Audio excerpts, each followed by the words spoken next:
Well, welcome everybody. First and foremost, I want to acknowledge that we have our first sponsor for this event. And ironically, it's the guy who's going to be speaking too. So you got to love the fact that he's pulling double duty on this. So Dwayne, thank you very, very much for first and foremost spending some of your precious time with us, the Allied membership, but secondly, for also providing, sponsorship to this meeting as well. Novus Architecture obviously has been a huge supporter of the AIA. You've done many types of sponsorships, so we appreciate you taking not only your time but also your financial to give to the AIA in regards to this particular sponsorship. So I want to acknowledge you as not only the first sponsor, but also thank you for being a sponsor. On top of that, I also want to say congratulations on 10 years as Novus, as I saw that on your website. That's a huge achievement. So it's interesting to hear your thoughts on the first decade and where's your vision for the second decade. Well, thanks, Lee. I'm glad to be here and participate, and thanks for grabbing your coffee mugs and joining us. And I'm just really open for any conversation, any questions. Lee, we did celebrate. Well, we haven't even celebrated 10 years. We were too busy back last October. We pushed it thinking we would celebrate sometime this year, and then look what's happened. So it's looking like there will be no 10-year celebration. I guess we're going to roll straight to 20, and it'll give us a little more time, planning time. A good runway, exactly. Yeah. But yeah, October will be 11 years already. So anyway. Wow. Well, congratulations on that. The year is creeping by. So as Dwayne, maybe I've shared with you, in fact, I know I've shared with you offline, that this is really just it's a very fluid and hope to be very dynamic engagement with the Allied members. So to that point, most of you guys, if not all of you guys, have been on past calls, and I want to go ahead and open it up to the floor for any direct questions to get us started with Dwayne. Dwayne, why don't you tell us a little bit about the kind of firm that Novus is and the kinds of projects that you do? Yeah, I can do that. We, I've been in Las Vegas, I think, for 36 years, and I've been practicing for 26 of those years anyway, going on 11 with my own company. And we kind of do a little bit of everything. I would say we're pretty balanced between about maybe 50% hospitality work, and then 50% everything else. We do a lot of commercial work, some higher ed work. We do a couple of luxury residential projects. So we're kind of mixing that in there, and a little bit of healthcare. So we're a small firm. We're nine people, and our office is downtown in the Arts District, not far from Randy. We've been down there for 8 or 9 years, I guess now. And yeah, so we do interior design and architecture and sustainability, traditional type firm, I think. We are looking, with COVID, it's been interesting because everybody's kind of scrambling with what to do, right? I think there's been a little bit of downsizing, and we're no different. I think a few months ago, really, we started evaluating what we wanted to look like moving into the future. We have had a pretty nice sized office for the size of staff that we had, and we made a decision. Well, we kind of vacillated between getting rid of office completely, because working virtually is working really well for architects, for us. But we felt that would be too big of a step, and we took an intermediate step. Fortunately, our lease was up at the end of June, and we're downsizing our office space by half. We're still going to fit everybody in there just fine, but we're going to free up our footprint, reduce our carbon footprint, and I think probably have a better quality of life for our staff, who can still work from home, and they can come into the office whenever they want. Everybody's still going to have a desk and space. So I think firms should be looking at that as, there's always been virtual firms and virtual architecture out there, but I think this pandemic has really forced us all to work in that way. And I think there's some advantages to it. Like I mentioned, I think, you know, we architects talk about 2030 and reducing carbon footprint and all that stuff. We do it through our work. I think it's time we start doing it through our practices. And we're committed to doing that, and we're going to try to measure the impact that we have, that we're making by doing that. Also, it expands. You think about that, and I know you guys are probably in the same position, but this has really caused us to think outside of our local market, right? We don't have to get talent from here, right here in Las Vegas. We can work with architects, people from around the world, literally. And it's really opened up, I think, a lot of potential for firms like ours and other firms that want to do work outside of the region with different staff that aren't located here. So that's a little bit about us. Interesting comment, Dwayne, about the sustainability part of what you do. And you know, we've talked in the past about reducing carbon footprint, and how architects and the design community is all about this 2030 initiative, which is very, very important. And it always bears to bring to surface that this is all interconnected, right? So if you're scaling down your office, that's just one form of lowering your carbon footprint. But the fact that now you're not having as many people driving on the roads to get to work and back is also bringing down that carbon footprint. So it's nice to have this kind of connectivity, for lack of a better word, of how each drives each other towards a better initiative. Yeah, absolutely. I think less driving for staff, you know, I think healthier lifestyle. They can choose to be at the office when they want, but if they want to stay at home and work for the day, you know, I think there's probably they're saving some money as well. So I think there's a financial benefit, there's a health benefit, because we learned that it's okay to go take a walk at 11 a.m. You know, if you want to. Take your dog with you. You're cooking at home. So I think there are some health benefits that we're exploring. And, you know, we just have to make sure that we keep the social aspect out there. And we've talked about ways to do that. You know, just more social meetings outside of the office, I think, for our teams once we get through this pandemic. But and I think, you know, that Lee, you and I talked about how do we, with this group, with the allies, you know, our consultants, how do we meet with them in the future? What does that look like? Or even now, when we're still, people are a little bit all over the place, I think, with how they're interacting with things right now. There's some people that are fine being out, you know, around other people in restaurants and stuff like that. I've been invited to lunch a couple of times, and I literally, it kind of takes me back, because I haven't been out that much since March, and just trying to be safe and keep myself and my family safe, and keep everybody else safe. So we're trying to do our part, but I'm not going to be ready to have lunch with anybody anytime real soon. I miss that. Yeah.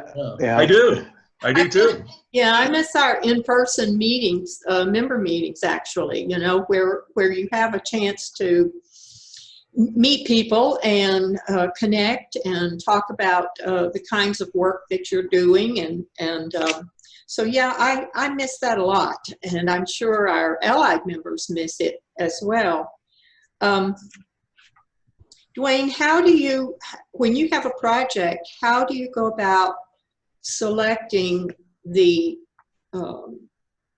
subcontractors and design team you're going to work with?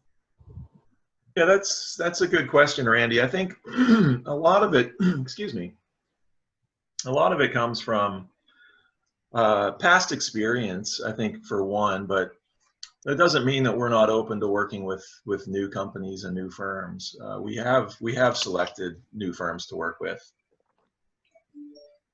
and it sometimes it depends on the project and what the scope is and who the client is.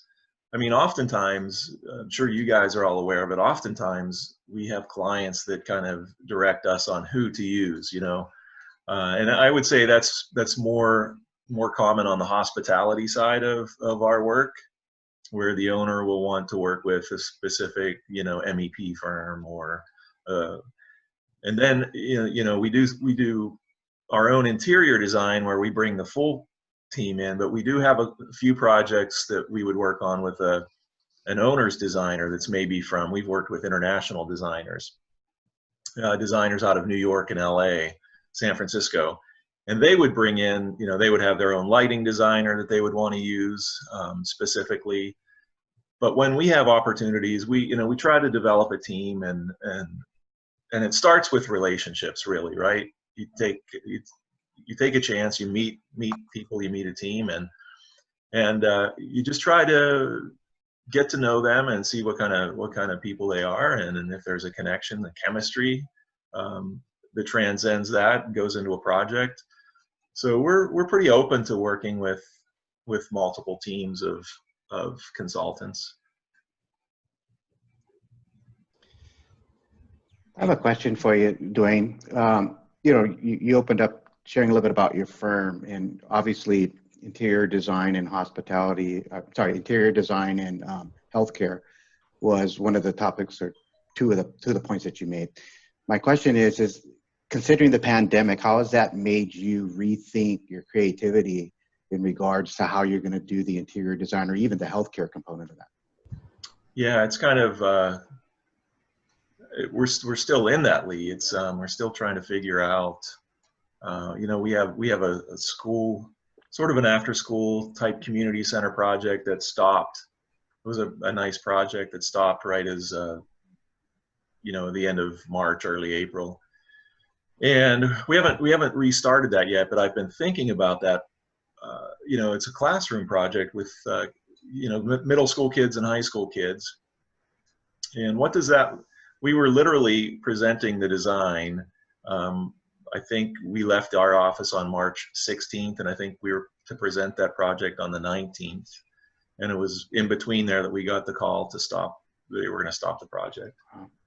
So we didn't even get to present our final design.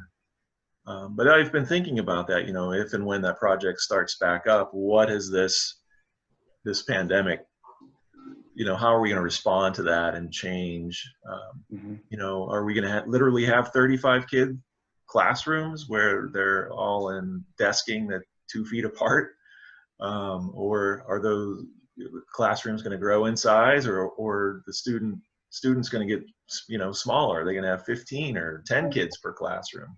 Yeah. So those are things that I've been thinking about and trying to jump on some other go-to meetings, or look at white papers at other the bigger firms that doing a lot of that kind of work, like the Genslers and whatnot. Trying to follow their lead a little bit on the research they're doing. But yeah, there's definitely considerations out there, and should be starting a health, sort of another educational project for healthcare here in the next week or so. Same kind of thing, right? It's a teaching facility for college type age groups, and what's that going to look like in terms of the traditional classroom? Because we all have, there's all rules of thumbs and standards for classroom size and that. But I think the pandemic has probably changed that. And I don't believe there's probably loose guidelines out there, but I don't think anything has been formally adopted by anybody. And it could be, I don't know. Nobody really knows, right? If the pandemic goes away completely, we get the vaccine, and does that cause things to kind of come back to the densities that we all once had until the next pandemic or the next crisis? So there's a lot of unknowns, I think. So do you think, though, having said that, let's assume and be optimistic that the vaccine is coming. We're all going to be okay. Next year is going to be a year where everyone is able to have social connectivity once again at the levels that they had prior. I still think there's a conversation to be had that this pandemic has really changed, even when we come back to whatever the new norm is, what the new norm from that point will be, up to including the way people configure their offices, or whether or not they're going to continue with the remote workforce and whatnot. And so I'm curious, from your standpoint, if you look at your organization going into this second decade, or well into the second decade. How's that changed your thoughts? My thoughts for my practice? Yes. Yeah, it definitely does, Lee. I think one of the reasons, and I probably have a little bit of a unique condition here, because personally I live on almost 3/4 of an acre in Spring Valley, Section 10, and we've been planning to build a studio in the back of our property, and I've got the land to do that. So I think part of this has affected us in a sense that we're going to ultimately move out of our office downtown. I think the goal was to downsize for a year and start building our studio in the back. And that's gonna, that's just a spatial thing, right? That's gonna alleviate, it's gonna give everybody, all of our employees, a crash pad to work from as they're still working from home, at their convenience. We can meet back in the studio whenever we need to, whenever we really need to do face-to-face collaboration. But we can also work remotely, and we're using Microsoft Teams. I think the technologies have been pretty good for architects. Microsoft Teams, we use GoToMeeting. Randy, AIA uses Zoom. There's many others out there. Mm-hmm. But we've got the tools, and architects are all pretty much digital anyway. We work in the cloud, and so it's been pretty easy for us to transition, I think.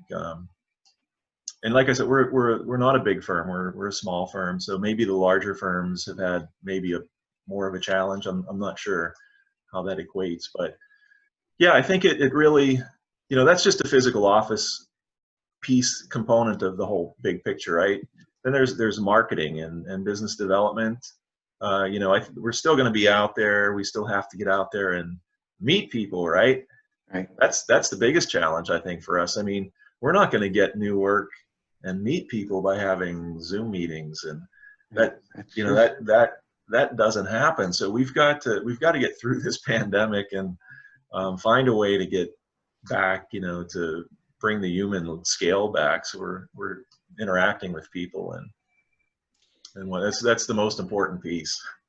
So kind of bringing it full circle then, Dwayne, how do you bring it, really for this group who the allied member is really, this started from the fact that we want to get closer to the architects. We want to understand how they think, how they select their team. So bringing it back to this particular group, based on what you said, what is the best way then for us, if that's the direction that Novus is moving, what's the best way for us to continue to develop a relationship with you, to engage with you or interact with you and your team? Mm-hmm. The future probably is to a certain degree factual, that offices and lunch and learns in an actual physical location may not be the new norm moving forward.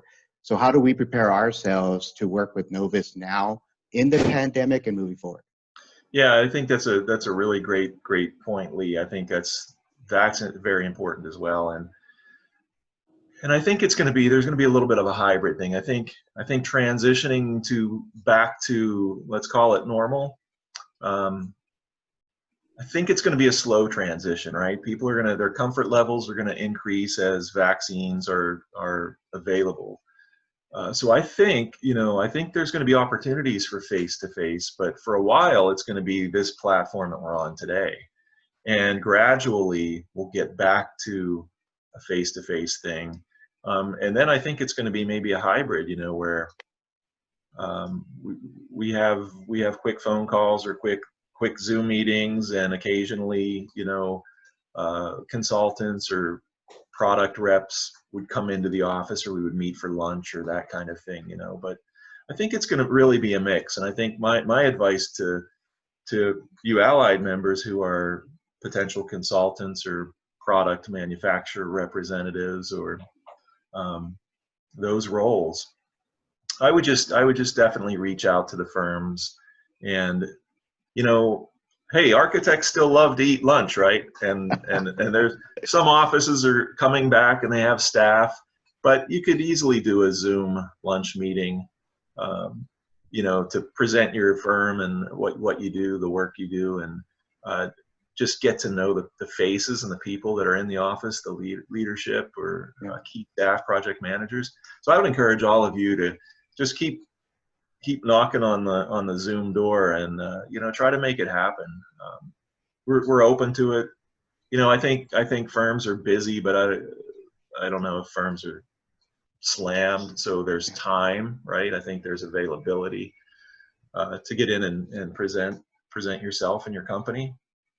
And I think I got an invite. I think there was a lighting firm, and I forget which one it was, but I thought it was pretty innovative, and it was something similar to what I've done earlier.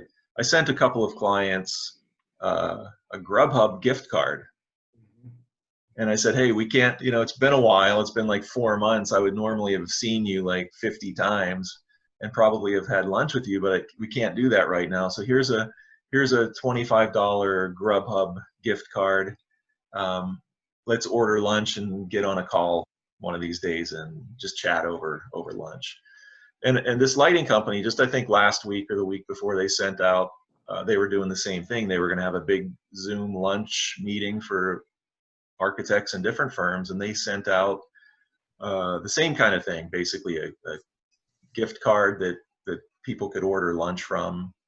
So I thought that was an innovative. That's the first one that I've seen come from a consultant, but that was kind of interesting. That's one way to get people's attention, Yeah, think outside the box. Think outside the box. Any questions comments, ask from anybody on the call for Dwayne? I think this is John Dwayne with Sherwin-Williams. Hey, John. So, and Lee, you pretty much asked the question. You guys are in the same boat as us. You rely on relationships just like we do. So, yeah, the advice that you gave was really good. I assume that your office is open to scheduling CEUs. And I guess my question is there like an optimal time? With the schedules being loose the way they are, is like a Friday afternoon at 3 the best time, or what's the optimum time for your firm?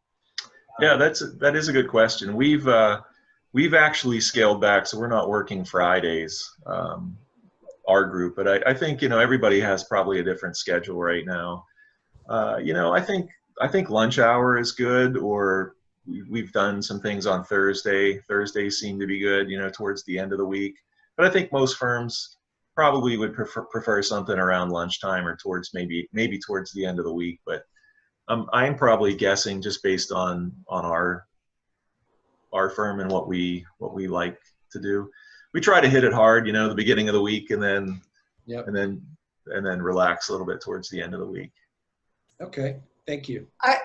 I have to jump in and remind everyone that you can do those CE presentations at lunch through the AIA, and that will allow you to meet with not only one firm, but a number of firm representatives. So if you're thinking of doing that, we have open dates for lunchtime CE or introduction kinds of meetings. We handle the promotion, we take the RSVPs, we set up the Zoom meeting, and so AIA is here for you also as a resource to make those connections. Let me know if we can help. Yeah, Randy, that's a great suggestion. I think the reach is probably much better going that way, right? Because your advert, you're going to see, people are going to see your company name, and you're probably going to get more of a broad reach. But well, so John's doing one with us, aren't you, John? You have a date coming up? Yeah, I am in September. Yep. Yeah, so terrific. Just to let you know, if I may, I just want to steal another couple of minutes to, in the conversation that we were having a little while ago about, we're not going to go back to the same kinds of practice that we had before the pandemic. And AIA is offering a virtual design charrette so that we can look at what kinds of design ideas, what kinds of things are going to have to be implemented into all design projects in order to make people safe and feel comfortable in the future. And that design charrette is on the beginning. It's all virtual. So we will meet on September the 10th, and there are teams for each firm that is participating. And if you want to be a part of that or be on a team, let me know. You can also go to the website and sign up if you have a team or if you just want to participate. Then each team will work independently from September the 10th through the 24th. And on the 24th, each team will make a presentation of their design solutions. And we have an audience of representatives from the city and the county. We have hotel and resort representatives, entertainment venue representatives, representatives from the Las Vegas Convention Center.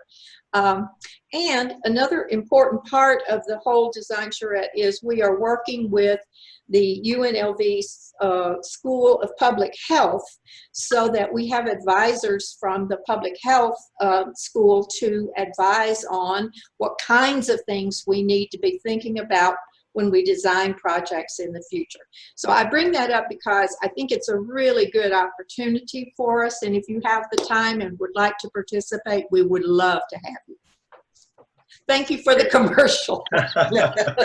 Well done. Yeah, you sparked a thought, Randy. One other thought for those of you that, and I don't know the mix in the group. I would imagine there's some consultants. Michael, I see a photographer and some product reps. For the product reps, I know because I've been invited to be on this board with a national group that are looking at products, and it's still kind of interesting. We're still trying to figure out what we're trying to do, but they're trying to evaluate products based on safety related sort of things due to COVID. So I guess like an example could be like a countertop, quartz. I'm just throwing out an example, like, and I don't want to name any company names, but a quartz company that makes countertops. They probably have some testing that shows that it's antimicrobacterial or that kind of thing. So this group is looking at those products, and it's kind of interesting to even think about doing something like that, because how do you evaluate different things, right? So I think the group is still really looking hard at that, and they're trying to bring in some healthcare experts and whatnot. So it's really a good opinion. But I would, and I've seen other big organizations that deal with products doing the same thing. So something for you guys to think about that do have products. Get your products reviewed by these groups that are looking at them and evaluating them for whatever factors they are, right? Because it's so new. I don't even know what we're trying to do and how we're evaluating wall coverings. What are the review criteria? And that's something that we're trying to look at. But that's another avenue for paint Sherwin-Williams. You guys probably have some paints that are good for healthcare and different things like that. So I would definitely recommend being in those lists, the approved or COVID friendly or whatever, Okay. Good deal. Well, it's the top of the hour. Any other final thoughts, comments from anyone before I turn it over to Randy and Dwayne for final comments? How large is your staff, Dwayne? We're 9. Yeah, so we're not a large firm, but we do a pretty good volume of work, and we keep pretty busy. Hope to, it's interesting. We were I think you talk to any firm in town, and I think we were having a pretty record year this year. We were ready. We were hiring. I know I still owe Randy $40 or $50 for the ad that we ran a week before COVID hit. Yeah, I'll send you an invoice. And then we didn't, we didn't need staff anymore once that happened. It was like, and I think, I just in my closing comments, I guess, what we're seeing out there, there's a tiny bit of movement on different things, but it's smaller work. Our hospitality work has stopped. I think they are all really just sitting and waiting to get through this year. I don't foresee any significant projects. Although we did start a $10 million restaurant project, I think in middle of May. So that was interesting that actually started. We're certainly glad it did. But that's one of the other things, just real quickly, that we're looking AIA Nevada with our legislative groups. We're working with the contractors group, and it used to be the Association of General Contractors, and they've merged with another group. But we're working together, and we're going to go to Carson City, hopefully, in February, to the legislative session, and really talk about the importance of planning and pencil-ready projects now. We want monies to be released to fund design, because we can, that's going to take 4, 5, 6 months, a year, depending on the size of the project, and that percentage of the overall project cost is pretty small. So free up funds so architects can keep working. So in 4 to 6 months to a year, the contractors can start working, right? And then they're using products that you guys have and services, and so we're trying to keep pressure to get monies released for that work. Yeah, it all starts with the design, and I always like to say, nothing happens until somebody puts something on paper. And then once you do that, you start the chain reaction for, everything that is involved in creating that project. And that's huge. That's huge. Mm-hmm. So let's all think about that. Work on making sure that we have projects to go to, and that the people who are in the position to fund are funding. So we'll be working on that next year. Yeah, so one thing for sure, we are a resilient group, and we've all been through this before, probably more than once, depending on your age. And good things happen out of this, though. I just real quickly, I was laid off. I worked for a big firm, was laid off in 2009 in October. That's when I started my company in the belly of a recession.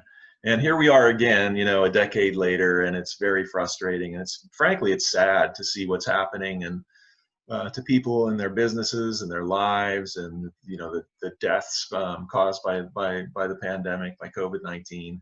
But we are all in this together. And this community, the AEC community, is very resilient, and we'll come out of this stronger. It'll be different, but we're going to be okay. Everybody's gonna make it. Positive attitude, everybody. Yep. Well said. Dwayne, thank you, sir, for your time. Very kind of you to give us some feedback and insight on kind of the past, present, and future from many different facets, your organization, the pandemic, the industry as a whole, and even from an AIA Nevada state perspective. So thank you for that. Randy, thanks for always having us on this particular platform. And to each and every one of you guys, stay safe, stay healthy, and thanks for taking time out of your day.